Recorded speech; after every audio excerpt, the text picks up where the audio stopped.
શેખ હસીનાની સત્તા પરથી હકાલપટ્ટી બાદ બાંગ્લાદેશમાં હિન્દુઓ અને અન્ય લઘુમતીઓ સામેની હિંસાની નિંદા કરવા અમદાવાદ શહેરમાં હિન્દુ ધર્મ આચાર્ય સભા, અખિલ ભારતીય સંત સમિતિ અને સનાતન ધર્મ સંરક્ષણ સમિતિ દ્વારા સંત સંમેલનનું આયોજન કરવામાં આવ્યું હતું. આ દરમિયાન એક ઠરાવ પસાર કરવામાં આવ્યો હતો, જેમાં કેન્દ્ર સરકારને બાંગ્લાદેશની વચગાળાની સરકાર પર હિન્દુ સમુદાય પર હુમલા રોકવા માટે દબાણ લાવવાનું કહેવામાં આવ્યું હતું. ત્યારે શારદા પીઠના શંકરાચાર્ય સ્વામી સદાનંદ સરસ્વતીએ બેઠકની અધ્યક્ષતા કરી હિન્દુઓમાં એકતાનું આહ્વાન કર્યું હતું.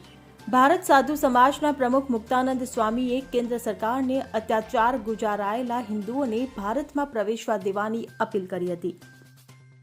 Bureau report CN24 news. હવે જુઓ દેશ દુનિયાની તમામ ખબરો તમારી આંગળીના ટેરવે. ઉઠાવો મોબાઈલ અને Google Play Store પરથી ડાઉનલોડ કરો અમારી CN24 ન્યૂઝ મોબાઈલ એપ.